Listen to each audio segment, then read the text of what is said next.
Slovakia is known for many things, but building passenger trains is not one of them. In fact, this is the first and only brand new passenger train fully designed and manufactured by a Slovak company since the split of Czechoslovakia. Built entirely in Slovakia by a company whose website looks like this, I was very curious to see what Slovakia's only homegrown train had to offer. So join me as we travel from Bratislava to Nové Zámky on the Slovakian REGIOMOVER. Our journey begins from Slovakia's capital at one of its forgotten secondary stations, Bratislava Nové Mesto.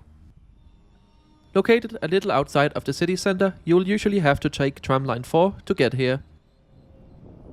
As you might have been able to tell from the station's exterior, this is a station from the 1960s, but it went through an overhaul in the early 2000s.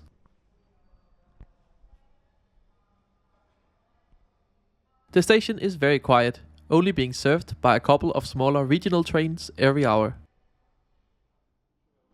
It does, however, still have a small kiosk and some limited seating.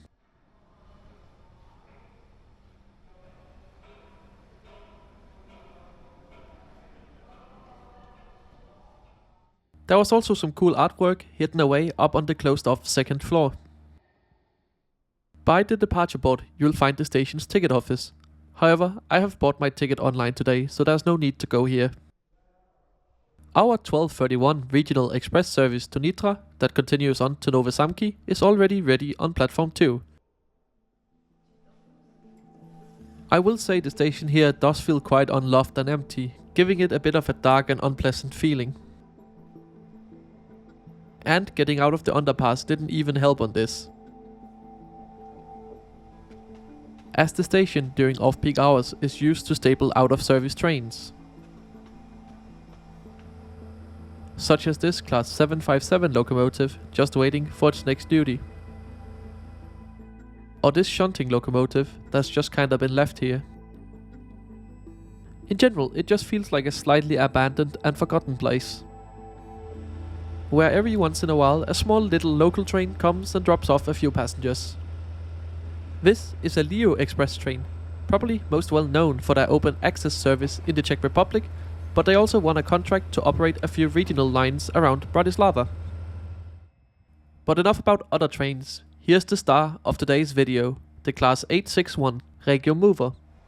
Built in both a 2 and 3 car version in batches from 2011 onwards, a total of 53 train sets has been built, all operated by the Slovak National Railway Company. Manufactured by ZOS Vrútky, they are capable of 140 km per hour. They carry the nickname Dunihlav, which roughly translates into something like head of noise and vibration, probably referencing this strange sound.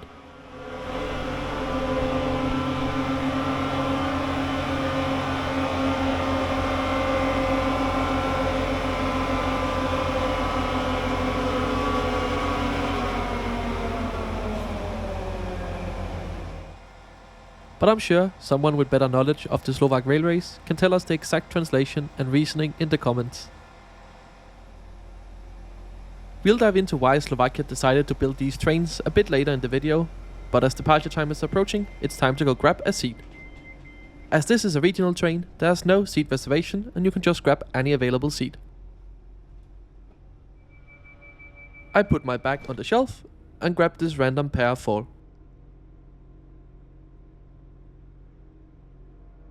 I'm guessing it's some sort of air compressor making this noise, but it sure does sound very strange.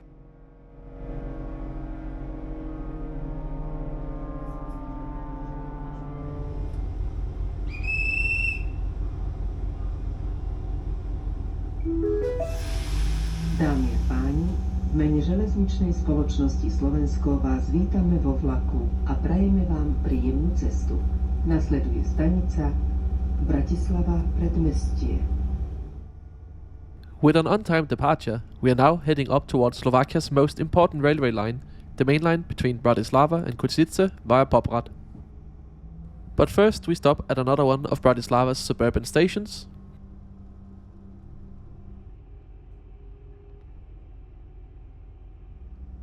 and then it's time to go join the main line. Here we joined the main line, with a proper express train coming from Bratislava's main station being put up right in front of us.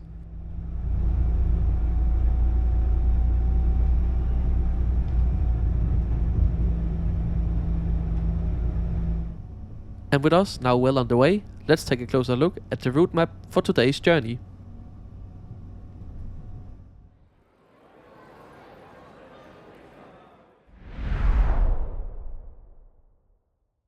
Regional Express Train 1809 leaves Bratislava following the main line towards Košice as far as Leopoldov. Here we diverge to take the unelectrified line towards Nitra. In Nitra, our train continues as passenger train 5121, stopping at every small town to our final destination, Nové Zámky. This is a distance of 133 kilometers, covered in 2 hours 23 minutes, giving the train an average speed of 56 kilometers per hour.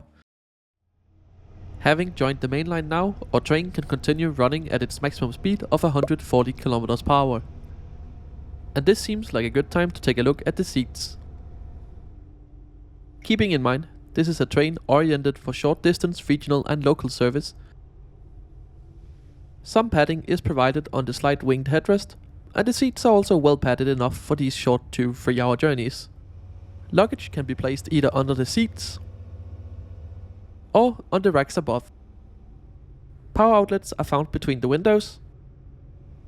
I would, however, wish for a bigger table that could at least fit a laptop. Overall, I'd say the seats are acceptable, nothing really too good or too bad. We'll take a look at the rest of the train's interior as well as the history behind them a little later, but now let's enjoy some of the scenery as we make our way up towards Leopoldov.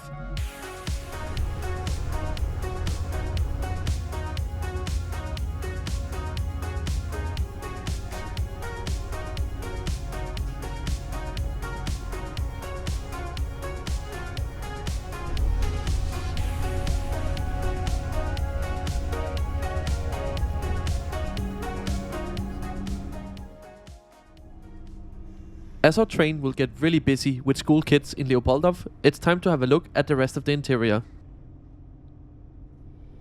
So let's head for a wander. The train is entirely second class and featured some much needed improvements over older trains, such as these clear route information displays.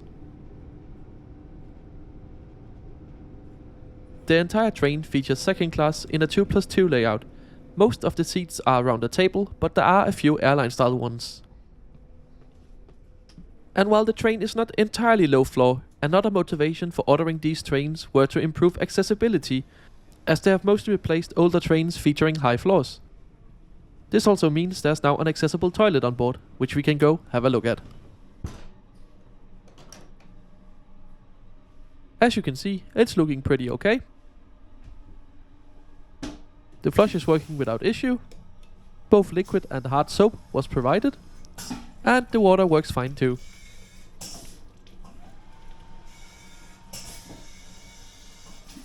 So, overall, I think this is fine. And thanks to this low floor area, passengers with restricted mobility have gotten a way more accessible train on routes that previously didn't.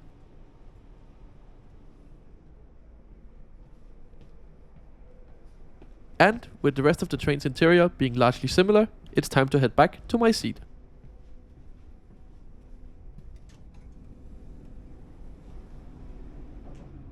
And as our train approaches Leopoldov, the character of this service is about to completely change. We are going to be leaving the fast double-tracked electrified mainline, swapping it for a slow single-track unelectrified railway line as we curve our way here. But not only is the speed limit fairly slow on this line, we also have to slow down at many stations to let other trains go past.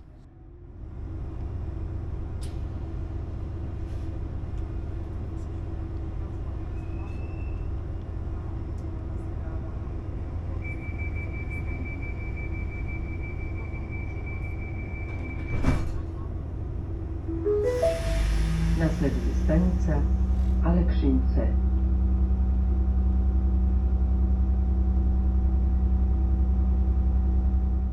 So as we trundle along this relatively slow railway line, let's instead talk about why these trains were ordered.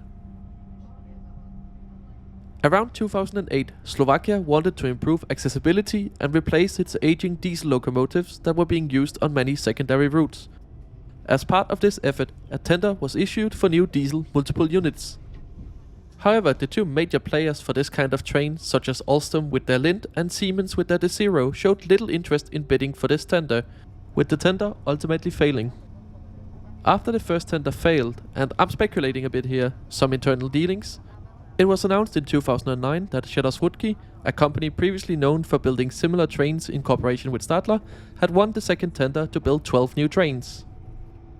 However, this time they wouldn't be relying on Stadler and building these trains entirely by themselves. Entering service in 2011 after a few minor childhood issues, they have since proved to be a reliable workhorse, with more units being ordered in 2013 and 2017, bringing the total to 53 units produced.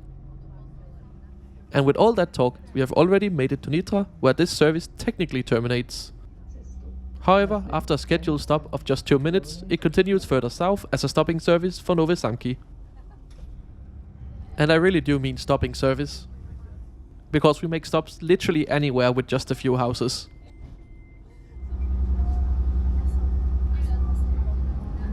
So, what are my thoughts on these trains, and how do they compare to similar models from that time, like an Alstom Lind? Honestly, I'd say they are about the same in terms of comfort, noise levels and overall experience.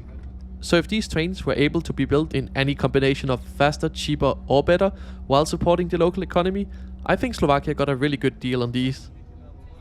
The only slight quirk I noticed is the strange compressor sound, but as a first effort into building a train mostly from scratch, this is a great effort. So as we are now on the approach to our final stop, Nové Zámky, it's time to talk about tickets. Prices for regional trains are fixed, and I bought mine online in the app for 6.8 euros, which I think is reasonable value. Dámy a páni, náš vlak o chvíľu ukončí svoju jazdu v stanici Nové Zámky. So, what do you think of these trains? And did you know Slovakia produced its own trains? Let me know in the comments below.